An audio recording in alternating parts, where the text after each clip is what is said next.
E hoje nós vamos falar sobre o cânon e os livros apócrifos, tá bom? Muita gente tem dúvidas sobre isso. Então hoje nós vamos explicar essas coisas daí. Então nós vamos tratar de alguns aspectos do Antigo Testamento, em especial, como apesar da passagem do tempo, eles foram transmitidos, todas as letras, todas as palavras, foram transmitidas com exatidão. Você já lembra que nós falamos disso na semana passada, retrasada, como é que isso acontece? Se você não viu, por favor, assista lá para você entender. Hoje nós vamos esclarecer o motivo que nós temos os livros que a Bíblia tem. Talvez você não saiba. Por exemplo, uma pergunta que eu vou responder. O que dá o direito de um livro fazer parte da Bíblia? O que dá o direito desse livro estar aqui e outro não? Por que é que um livro pode e outro não pode? Então, nós vamos ver aí o cânon bíblico, vamos explicar o que é isso, e por que os livros estão aqui, foram aprovados esses aqui, como que aconteceu isso. Então, como é que se pode afirmar que um livro deveria estar na Bíblia ou não? Uma pergunta que alguém pode fazer, não é? Por exemplo, uma pergunta, se alguém achasse um livro hoje, ele deveria entrar na Bíblia ou não? Uma obra de arte, uma poesia bonita que alguém fez, é para pôr na Bíblia ou não? São perguntas, e nós precisamos saber responder essas perguntas. Então, imagine que alguém falasse assim, eu escrevi um livro bonito e eu exijo que vocês coloquem aí na Bíblia. É uma possibilidade. Então, pode ou não pode, uma obra literária, vamos entender isso hoje, tá bom? Então, a primeira coisa que eu quero começar aqui a falar é sobre a palavra cânon, tá bom?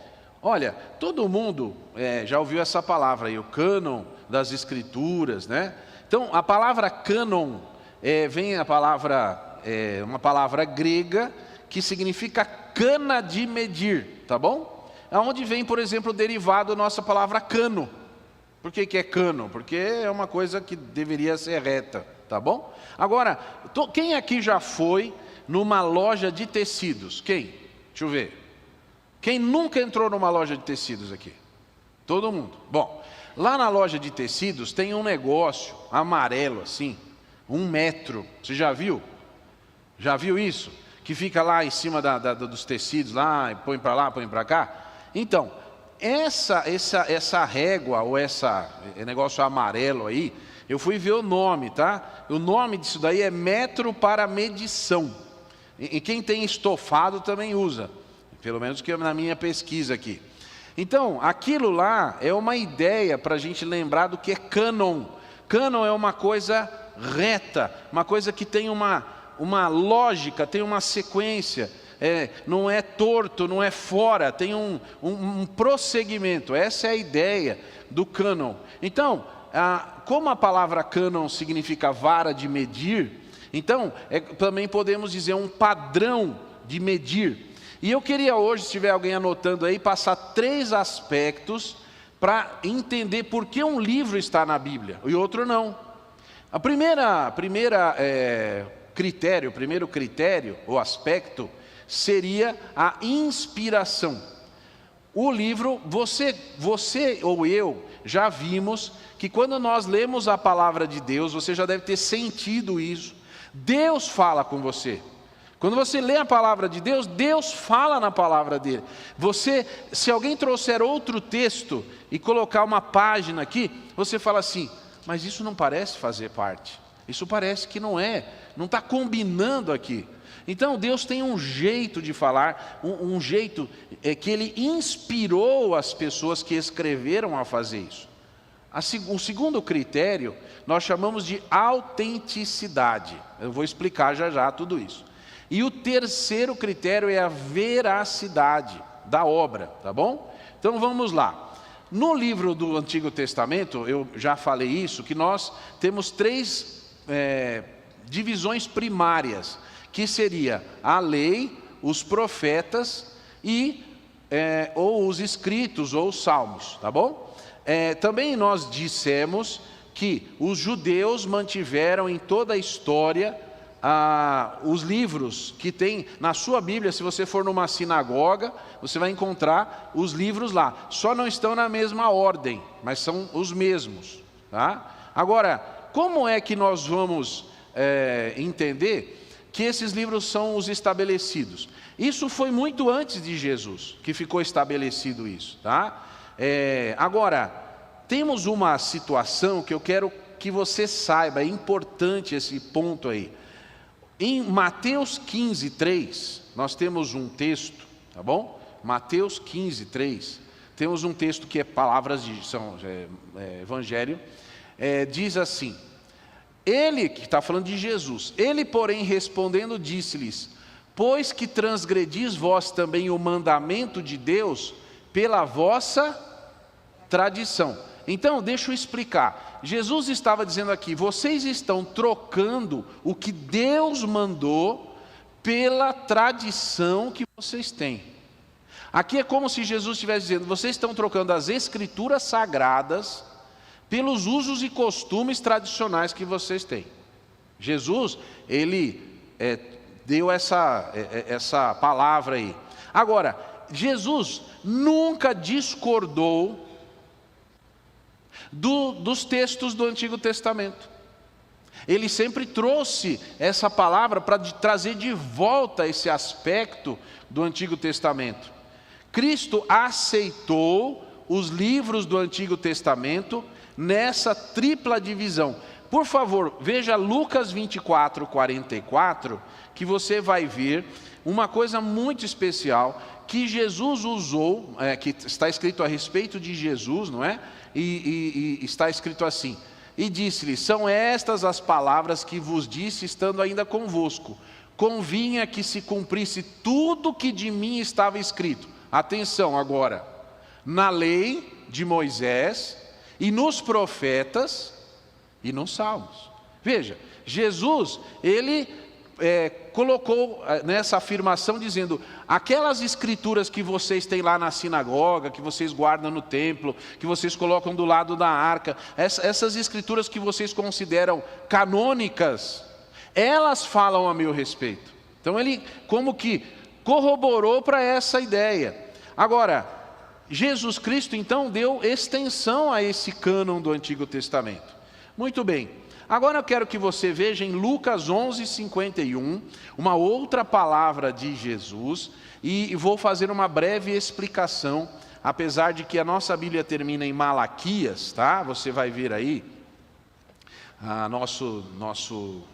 nossas Bíblias, o último livro do Velho Testamento é Malaquias, tá bom? Mas eu vou fazer uma breve explicação aqui para explicar esse texto que a gente vai ler.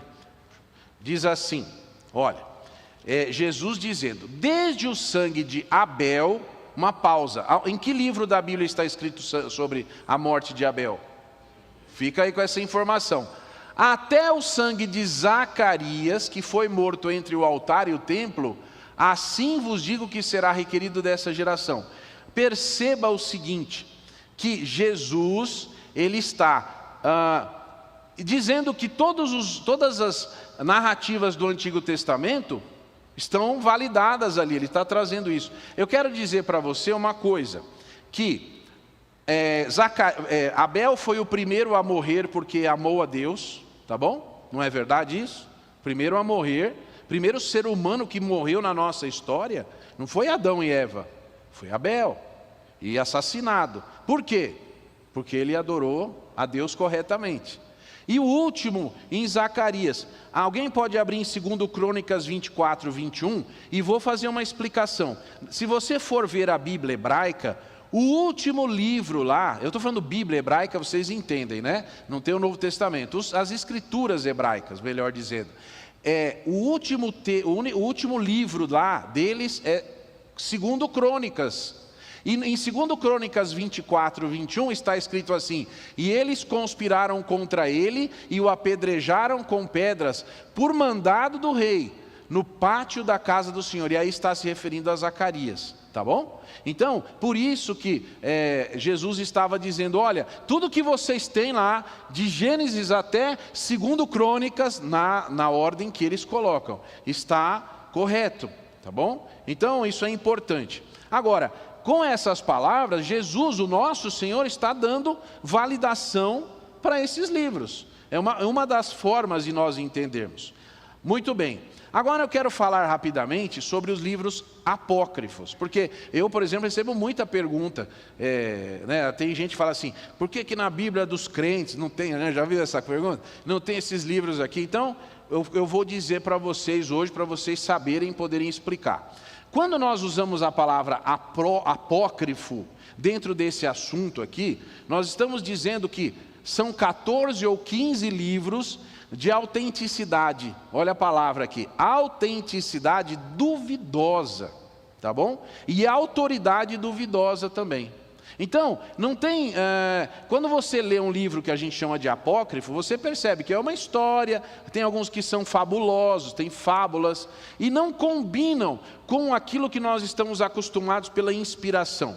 Muito bem, estas obras não se encontram no Antigo Testamento hebraico, mas em alguns manuscritos da Septuaginta. Vocês lembram da Septuaginta? Eu já falei aqui, uma tradução do hebraico para o grego que foi feita. Os detalhes eu já disse. Mas esses livros foram então colocados ali e foram incluídos, alguns, em 150 antes de Cristo em Alexandria, no Egito. Tá bom? Vocês sabem que isso daí como era um escrito judaico, mesmo que fantasioso, fabuloso, foi colocado lá.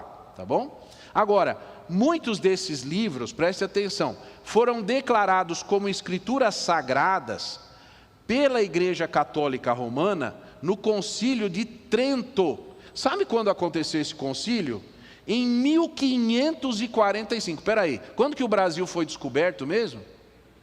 Então, 45 anos depois do Brasil ser descoberto, teve um concílio em Trento, que durou de 45 a 63, 45 a 1563, que colocou esses livros juntos nas escrituras, tá bom? Mas as igrejas não católicas nunca aceitaram essa inclusão. Continuaram com a tradição, com o que já vinha, com o cânon que nós chamamos, com a inspiração, a autoridade e a autenticidade, validada pelo próprio povo judeu nas sinagogas, e não aceitaram essa inclusão. E nós, na nossa Bíblia, também não aceitamos essa inclusão desses livros. Não significa que você não possa ler, mas significa que nós não entendemos que não há inspiração desses livros aí, como dos outros. Então, existem muitas pessoas que argumentam, mas a Septuaginta colocou esses livros juntos, mas esses livros só estavam lá armazenados juntos. Também, os pais da igreja, vocês lembram que eu falei dos pais da igreja anteriormente? Especialmente Irineu, Tertuliano e Clemente de Alexandria, usaram os livros apócrifos em seus sermões. E a igreja siríaca do século IV também. Agora, Agostinho, que presidiu os concílios de Hippo e Cartago, concordou com a decisão da igreja de que os livros eram inspirados. A igreja grega também acrescentou esses livros. Agora, algumas pessoas também advogam que esses livros também foram encontrados nos rolos do Mar Morto lá, que eu falei já sobre isso. Mas lá foram encontradas diversas outras obras. Se você for, por exemplo, na minha biblioteca aqui no gabinete ou na minha casa, você vai encontrar um monte de livro lá, mas não significa que é inspirado. Então, tomar cuidado, não levar essa autoridade. Então, essa discussão desmorona com uma breve leitura do livro, você já percebe isso. Agora, os autores do Novo Testamento, da nossa Bíblia, eles podem até citar alguma coisa dos livros apócrifos, mas eles não mencionam como se fossem as Sagradas Escrituras, e nem dão a menor indicação de que fossem inspirados. A única exceção, que seja bem colocado aqui, é Judas, versículo 9 e 14, que fala sobre Moisés. Esses dois versículos estão falando e estão mencionando um livro apócrifo chamado Enoque. Tá bom? Então, a essas duas exceções desses dois versículos, tem essa citação. Eu não vou ler os versículos aqui, mas é aquela discussão de quando Satanás estava disputando o corpo de Moisés com um anjo. tá bom? Então isso está descrito num livro de Enoque, que nós não temos na nossa Bíblia. Fique bem claro aí. Agora, uma coisa importante. Jesus e os seus discípulos ignoraram completamente os livros apócrifos. Você não encontra nenhuma citação. Você pode procurar Paulo, pode procurar Pedro, João, não tem nenhuma citação a esses livros. Então, isso talvez algumas pessoas digam, mas os pais da igreja, eles usavam esses livros. Mas, posteriormente, até mesmo eles, depois de estudarem, verificaram que os livros também não tinham inspiração. Na Peshitta, que é a Bíblia siríaca, eles também não colocaram os livros apócrifos, tá bom? Nas primeiras obras de Agostinho, ele citava os livros apócrifos, mas quando ele começou a estudar profundamente a palavra de Deus, ele começou a rejeitar esses livros. Então, ele mesmo disse, esses livros deveriam ser colocados fora do cânon, porque eles são muito inferiores às escrituras hebraicas. E a comunidade judaica em toda a história sempre rejeitou esses livros. No concílio judaico de Jamnia, que eu já citei aqui no ano 90, a inclusão de 9 livros do cânon do Antigo Testamento foi defendida e debatida, mas finalmente determinou-se que deveria se manter somente os livros originais. Então, essa discussão já vinha desde o ano 90. Vocês sabem que o ano 90 muito provavelmente foi o ano em que João, o apóstolo, deve ter falecido. Aqui uma observação, se é que ele faleceu. Uau, por quê? Porque Jesus disse assim, alguns de vocês não morrerão até que eu venha. Então existe uma teoria, não estou afirmando nada, de que João está vivo até hoje, aguardando a volta de Jesus. É uma história aí um tanto interessante, mas vamos em frente. A citação da presença dos apócrifos entre fragmentos do Antigo Testamento não serve de argumento, pois foram encontrados inúmeros fragmentos de outros documentos que nem bíblicos não eram. Então, a própria Igreja Católica, deixa eu ressaltar aqui, somente incluiu esses livros, lembre, no ano 1545, já disse isso aqui, mas quero, até 63, ficaram discutindo se colocava ou não, tá bom? Eu também quero dizer uma coisa importante, tá? Não é uma crítica, mas é um comentário. Como a Igreja Católica, ela se autoproclama responsável pelas Escrituras, vocês sabem disso, alguém aqui já veio da Igreja Católica, sabe do que eu estou falando. Então, para mostrar autoridade, elas incluíram esses textos aí, para dizer, a gente que põe, a gente tira quando a gente quiser. Então, de alguma forma é isso. Eles quiseram legitimar essa questão aí. Agora, os argumentos das pessoas que defendem os livros apócrifos deixam muito a desejar. Eles não conseguem validar a presença desses livros aqui. Eu quero dizer algumas coisas para servir de argumento para você que está me ouvindo aí. Primeira coisa, toda a palavra de Deus, ela é verdade. E toda a palavra de Deus, ela tem um conceito dentro dela imbuído de verdade. Quando Deus fala do futuro, aquilo vai acontecer. Tem autoridade na palavra de Deus. Você entende o que eu estou dizendo? Quando Deus fala tal coisa vai acontecer, aquilo vai acontecer. É uma verdade. Então, existe uma função dos livros que tem na sua Bíblia, que você pode ter certeza que é uma função que é chamada profética. Quando algo é dito aqui, mesmo na vida da pessoa que escreveu, ou posteriormente, aquilo vai acontecer. Então, são declarações proféticas, que antigamente eram transmitidas oralmente. Mas, é interessante uma coisa, preste atenção nisso. Foi o próprio Deus que pediu para que as suas palavras fossem escritas. Isso é muito importante. Não foi um pastor, alguém pode pregar, um profeta lá no passado poderia falar, mas sempre Deus quis que se escrevesse a sua palavra. Então que fique registrado isso. Então, como isso foi registrado, é como se Deus estivesse dizendo: o que eu falei, vocês escrevam, vocês registrem, porque eu não quero que vocês esqueçam, e vocês me cobrem, e vocês me provem, porque eu vou fazer o que eu disse. Isso é uma coisa especial da palavra de Deus. A palavra de Deus é verdade, e ela não foi apenas oral, ela foi registrada. Por exemplo, todo o Pentateuco foi registrado e escrito. Existia a ordem, eu li aqui Josué, lembra que na própria lei está dizendo, quando tiver um rei, ele precisa fazer uma cópia para ele da minha escritura. Deus queria que se copiasse. Quando você copia a palavra de Deus, é da vontade de Deus que você escreva a palavra de Deus, que você espalhe a palavra de Deus. Deus, é isso que Ele quer, então não tem nada de errado. Em Josué 1:8, por exemplo, só para citar, não vou ler, ou Josué 24:26, escreva as palavras do livro da lei, sempre essa ordem. Muito bem, agora em Jeremias 36:28, se puder colocar ali, eu ficaria muito grato. Jeremias 36:28. Aguenta um pouquinho com esse texto aí na tela. Olha, o rei, o profeta foi levar para o rei o livro que ele tinha escrito. Você já ouviu essa história?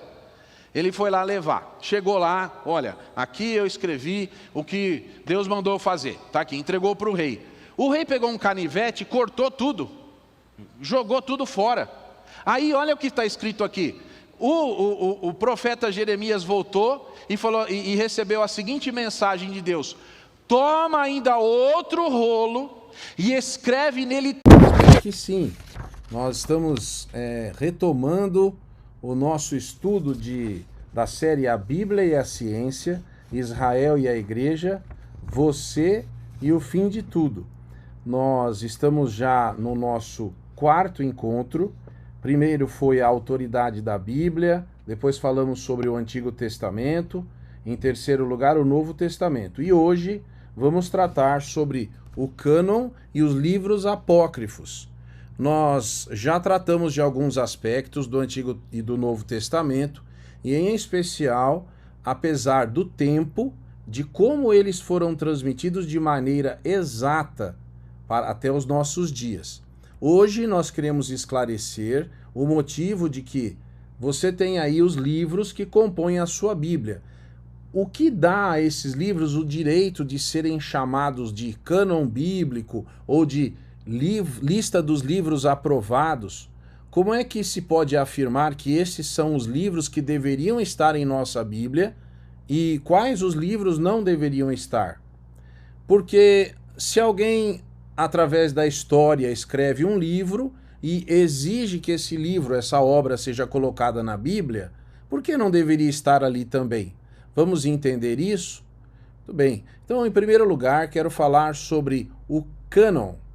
Os mestres estudiosos da Bíblia, eles dizem que os livros do Antigo e do Novo Testamento fazem parte do cânon das Escrituras. Esta palavra cânon vem do vocabulário grego, cânon, com K, que deveria ser uma vara, uma cana utilizada para medição. Você já deve ter ido a uma loja de tecidos e lá no balcão você já deve ter visto um metro amarelo, um pedaço de madeira com as medidas colocado ali, e esse instrumento ajuda para medir os tecidos. Se você quer comprar uma quantidade, ali tem um padrão de medida. O cânon é, portanto, uma vara de medir ou um padrão que é utilizado para julgar ou medir os livros da Bíblia em 3 aspectos. O primeiro é a inspiração. O segundo aspecto é a autenticidade. E o terceiro, a verdade de uma obra. Os livros do Antigo Testamento, eles são divididos em 3 seções: a lei, os profetas e os escritos. Também já foi dito que a nossa Bíblia, a Bíblia que nós usamos normalmente aí na igreja, em nossas leituras, nós temos o Antigo Testamento igual há o livro que você vai encontrar numa sinagoga, que os judeus usam. E existe uma mesma quantidade de textos que estão nessas duas obras, embora a ordem e a numeração lá nos judeus seja diferente. Agora nós vamos mostrar que aqueles livros foram estabelecidos como autênticos e merecedores da inclusão no cânon das Escrituras. Isso muito tempo antes de Jesus nascer como homem aqui no mundo. E qual é a razão que esses livros tenham para serem considerados a palavra de Deus? O nosso Senhor Jesus confirmou o cânon do Antigo Testamento. Ele nunca discordou das obras que encontramos em nosso Antigo Testamento hoje, mas ele rejeitou as tradições orais passadas a Israel.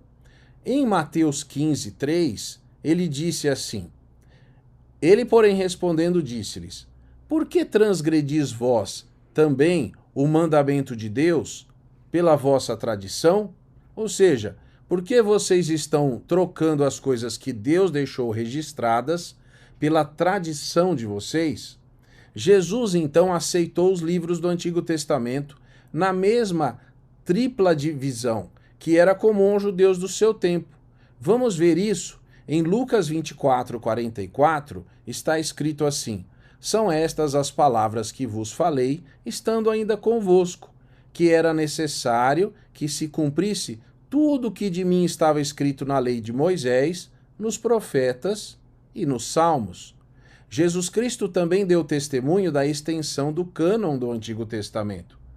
Preste atenção no que ele disse em Lucas 11, 51. Ele falou do sangue de Abel até o sangue de Zacarias. Abel foi o primeiro mártir das Escrituras. A história de Abel está registrada em Gênesis 4, 8. Então, isso valida a história de Abel. E o último mártir citado no texto judaico, no Antigo Testamento, está lá em 2 Crônicas 24, 21, na Bíblia hebraica, que é o último livro que eles têm colocado na ordem ali. Esse texto fala de Zacarias. Deus, então, nos mostra, através das palavras de Jesus, que a aprovação do cânon do Antigo Testamento com o mesmo conteúdo que a gente tem hoje. Em 2 Crônicas 24, 21 está escrito assim: Mas alguns conspiram contra ele e, por ordem do rei, apedrejaram-no até a morte no pátio do templo do Senhor. Aqui está se referindo a Zacarias. Agora, e quanto aos livros apócrifos, lá no Antigo Testamento? Bom, vamos primeiro explicar essa palavra apócrifo. Quando nós usamos a palavra apócrifo para esse assunto, nós estamos falando de 14 ou 15 livros de autenticidade e autoridade duvidosas. Estas obras nós não encontramos no Antigo Testamento hebraico, mas em alguns manuscritos da Septuaginta, aquela tradução grega do Antigo Testamento hebraico, que foi completada em cerca de 150 a.C., lá em Alexandria, no Egito. Muitos desses livros foram declarados como escrituras pela Igreja Católica Romana apenas no Concílio de Trento, em 1545, e que terminou em 1563. Veja, 1545 é posterior, inclusive, ao descobrimento do Brasil, em 1500. Mas as igrejas não católicas rejeitam qualquer autoridade divina conferida a estes livros. Aqueles que dizem que esses livros são escrituras argumentam que os escritores do Novo Testamento citam de forma geral a Septuaginta, que contém os apócrifos. Também fazem referência a alguns pais da igreja, especialmente Irineu, Tertuliano, Clemente de Alexandria, que também usaram os apócrifos em seus sermões, bem como a igreja siríaca do século IV. Agostinho, que presidiu os concílios de Hippo e Cartago, concordou com a decisão de que esses livros apócrifos eram inspirados. A igreja grega acrescenta esse apoio à lista dos crédulos na inspiração dos apócrifos. Os que assim advogam também destacaram os rolos do Mar Morto para dar maior ênfase à sua crendice nos apócrifos. Entre os fragmentos de Qumran encontram-se cópias de alguns livros apócrifos escritos em hebraico. Foram descobertos junto às obras do Antigo Testamento. Mas a discussão da inclusão dos apócrifos como escrituras sagradas desmorona totalmente quando examinada minuciosamente. Os autores do Novo Testamento podem até ter citado os apócrifos, mas não os mencionam como se fossem as Sagradas Escrituras, nem dão a mais leve indicação de que qualquer um desses livros seja inspirado. A única exceção que nós podemos encontrar é no livro de Judas, que menciona a assunção de Moisés, que fala do livro de Enoque, em Judas 9 e Judas 14. Vou ler aqui o versículo 9 de Judas. Mas o arcanjo Miguel, quando contendia com o diabo e disputava a respeito do corpo de Moisés, não ousou pronunciar juízo e maldição contra ele, mas disse: o Senhor te repreenda. Jesus e os seus discípulos ignoraram completamente os livros apócrifos. A apelação para determinados pais da igreja como prova da inspiração dos livros é um argumento muito fraco, uma vez que muitos deles, declaradamente Orígenes, Jerônimo e outros, negaram a sua inspiração. A igreja siríaca esperou até o IV século para aceitar esses livros como canônicos. É notável que a Peshita, a Bíblia siríaca do II século, nem os continha. As primeiras obras de Agostinho citavam de fato os livros apócrifos, mas os seus escritos posteriores rejeitaram esses livros, colocando-os fora do cânon como inferiores às escrituras hebraicas. A comunidade judaica também rejeitou essas obras. No Concílio Judaico de Jamnia, lá pelo ano 90, a inclusão de 9 livros do cânon do nosso Antigo Testamento foi lá debatida por diferentes motivos. Finalmente, depois de muita discussão, determinou-se que de fato deveriam apenas constar como cânon os livros do Antigo Testamento judaico, que são iguais aos livros que você tem na sua Bíblia. A citação da presença dos livros apócrifos entre os fragmentos do Antigo Testamento não serve de argumento, pois inúmeros outros fragmentos foram encontrados de outros documentos que não eram bíblicos. Então, isso não é argumento. Não se pode ressaltar, aliás, não se pode deixar de ressaltar que a própria Igreja Católica Romana só declarou oficialmente que esses livros eram Sagradas Escrituras, como eu já disse, no ano 1545. A aceitação de determinados livros apócrifos como canônicos pela Igreja Católica Romana foi principalmente uma reação ao movimento da Igreja Protestante. Ao canonizar esses livros, eles queriam legitimar a sua referência em questões doutrinárias. Os argumentos que defendem a autoridade bíblica dos apócrifos, obviamente, deixam muito a desejar. Os critérios que realmente validam os livros do Antigo Testamento são a função profética de seus escritores. As declarações proféticas eram sempre escritas. Muitas das declarações proféticas eram transmitidas oralmente. Porém, aqui nos interessa o fato de que muitas foram registradas e esses escritos são considerados como palavras do próprio Deus. Por exemplo, todo o Pentateuco foi escrito. Existia uma ordem da parte de Deus que se escrevesse ou se registrasse as suas palavras. Se nós observarmos, por exemplo, as instruções a Josué, sucessor de Moisés, nós vamos ver que existiam ordens expressas para que ele escrevesse as palavras do livro da lei de Deus. Quando, por exemplo, o rei queimou o primeiro rolo da mensagem de Jeremias, Deus ordenou que ele escrevesse novamente outro rolo, nas mesmas condições que estava escrito primeiro. Então, ordens de Deus para que ficasse mantido ali um registro daquilo que ele ordenou. Isaías também recebeu a ordem de tomar uma grande pedra e escrever nela, como nós podemos ver em Isaías 8:1. Em Abacuque também temos a informação de que ele deveria escrever o primeiro outdoor da história. A Bíblia diz assim: escreve a visão e torna bem legível sobre tábuas, para aquele que a ler, mesmo que esteja passando rapidamente. Em Abacuque 2:2. Em Daniel 9:2, nós temos a informação de que Daniel estudava livros que estavam, obviamente, escritos. Então, manteve-se um registro oficial dos escritos proféticos. Houve uma continuidade dos escritos proféticos, e cada novo profeta que registrava as palavras de Deus juntava seus escritos aos escritos anteriores. Moisés guardou seus livros ao lado da arca. Josué acrescentou seu livro a uma compilação já existente, conforme está escrito em Josué 24:26.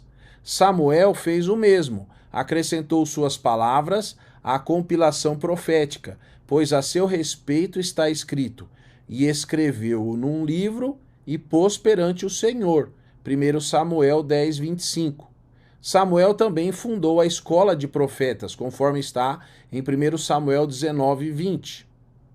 A história de Davi também foi escrita pelos profetas Samuel, Natã e Gade.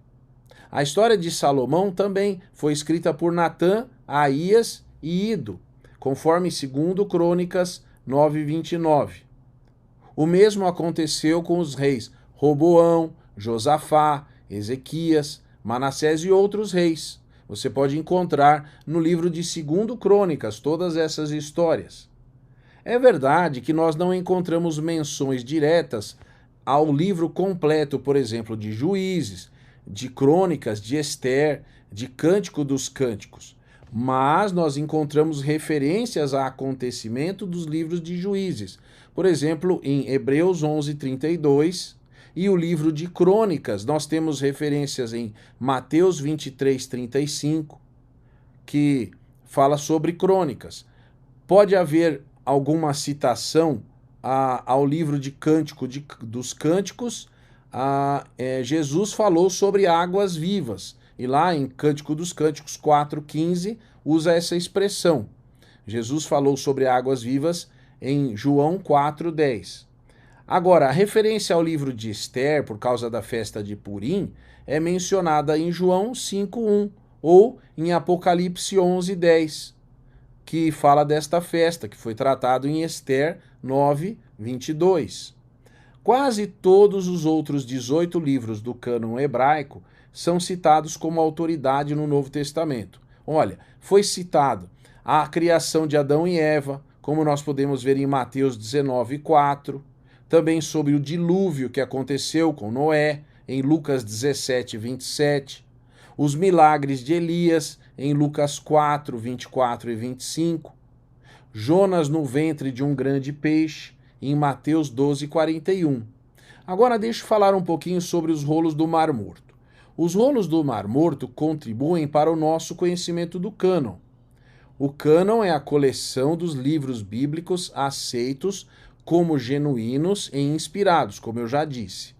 Os judeus e a sua Bíblia, que você tem aí em suas mãos, tem muito em comum, em especial no Antigo Testamento.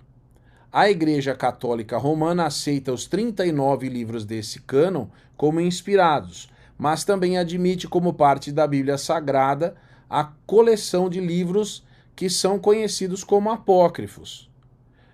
Gostaríamos de saber quais livros foram considerados canônicos pela comunidade de Qumran, mas infelizmente nós não podemos dar essa resposta.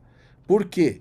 Todos os livros estavam em rolos separados e não havia uma coleção separada de obras do nosso cânon e dos outros livros que ali eles possuíam. Então, fica complicado, nós não podemos afirmar isso. Agora, em certo sentido, todos os livros foram mantidos como uma biblioteca. Nós temos muitos livros juntos, mas nós não podemos confundir os livros que estão na prateleira com os livros que são autoridade, vinda de Deus, expressão da sua vontade, da sua palavra. Como nós falamos, os livros canônicos. Agora, de fato, nós temos cada livro que foi encontrado em manuscritos ou citações ou alusões à literatura de Qumran, nós não encontramos lá o livro de Esther, por exemplo. Talvez pelo fato desse livro ter sido escrito por judeus palestinos, uma vez que o local de acontecimento desses fatos foi na Pérsia. Ele também não é citado no Novo Testamento, embora se encontre na literatura apócrifa em abundância entre os documentos de Qumran, muitos comentários que são de livros canônicos. Poderia até parecer que os livros canônicos fossem considerados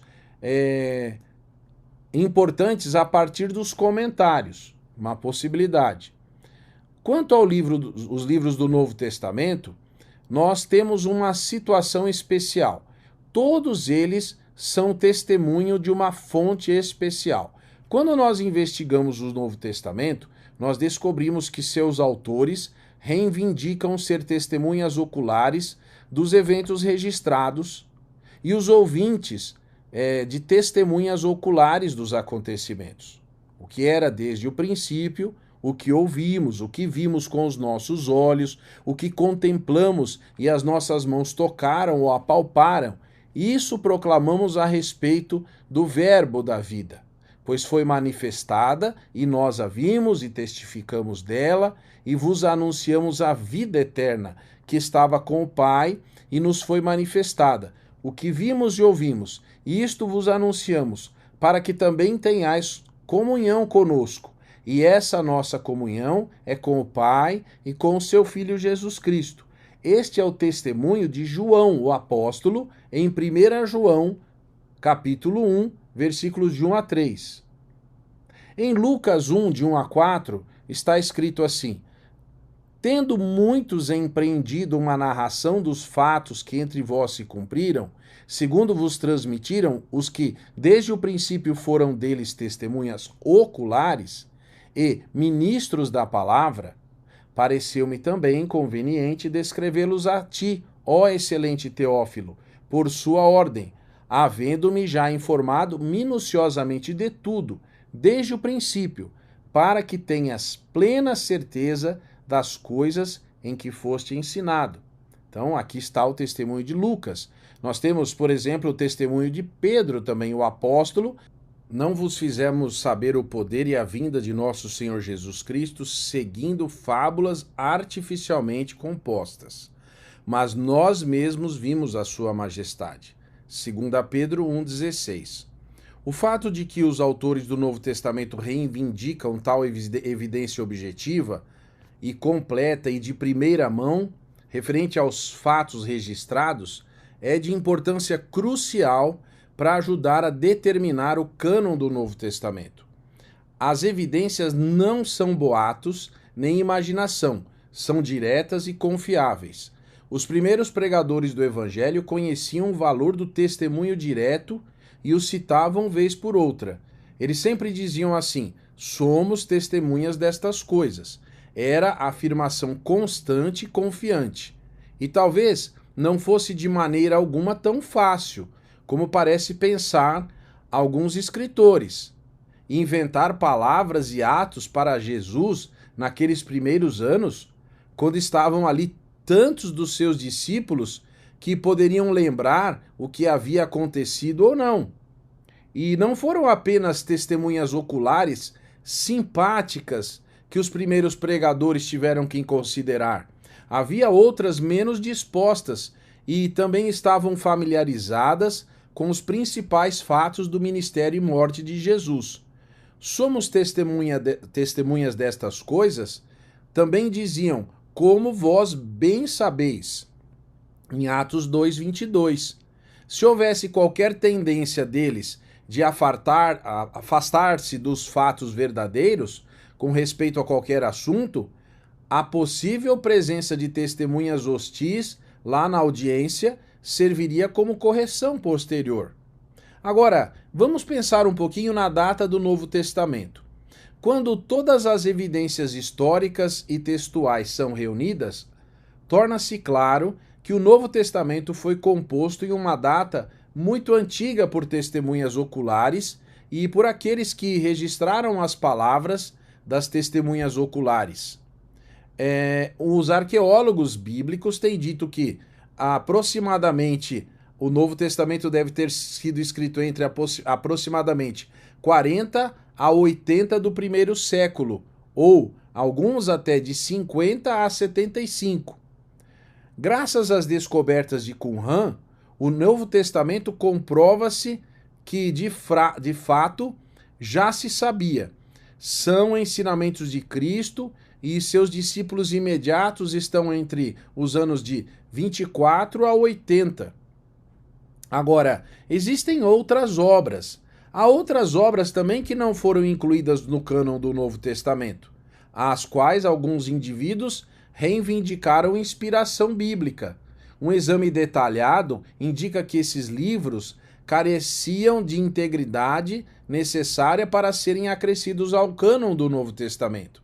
Entre eles estão a Carta de Barnabé, o Pastor de Hermas, o Didaquê, a Carta de Clemente e outros. Embora estas obras sejam de interesse histórico, não apresentam a importância espiritual e inspiração que são necessários para que nós imaginemos que um livro seja do cânon. Não contém depoimentos de testemunhas oculares. Alguns livros foram rejeitados por todos, porque claramente são histórias forjadas, são chamados de pseudoepigráficos, foram produzidos por pessoas heréticas ou de outros cultos que procuravam validar as suas próprias heresias como a bênção pseudo-apostólica. Entre essas há muitos evangelhos falsos que apresentam narrativas fantasiosas de milagres no tempo da infância de Jesus. Depois de examinar as evidências para a inclusão desses livros no Novo Testamento e no cânon, as provas contra a inclusão dos apócrifos e pseudoepigráficos, podemos com segurança concluir que o Novo Testamento, que hoje nós temos na nossa Bíblia, é uma coleção completa dos livros que Deus quer para a nossa leitura. Então, os 3 passos mais importantes no processo de canonização são a inspiração de Deus. Quando nós falamos disso, nós queremos dizer que foi o próprio Deus que deu o primeiro passo na canonização da Bíblia, quando ele mesmo inspirou esses livros. O reconhecimento por parte do povo de Deus. Quando Deus dotava algum livro de autoridade, o povo de Deus reconhecia. Esse reconhecimento ocorria imediatamente pela comunidade para a qual o livro fora destinado. Os escritos de Moisés foram imediatamente reconhecidos nos seus próprios dias. Lá em Êxodo 24:3, como por exemplo, nós temos também os escritos de Josué, em Josué 24:26, os de Samuel, em 1 Samuel 10:25, ou os escritos de Jeremias, que nós podemos atestar com o estudo de Daniel 9:2. No caso do Novo Testamento, esse reconhecimento seria confirmado pelos crentes e também por Jesus. A coleção e preservação pelo povo de Deus. O povo de Deus colecionava e guardava a sua palavra. Os escritos de Moisés foram colocados ao lado da arca. As palavras de Samuel colocadas perante o Senhor. A lei de Moisés foi preservada no templo nos dias de Josias. Daniel tinha uma coleção da lei de Moisés e dos profetas.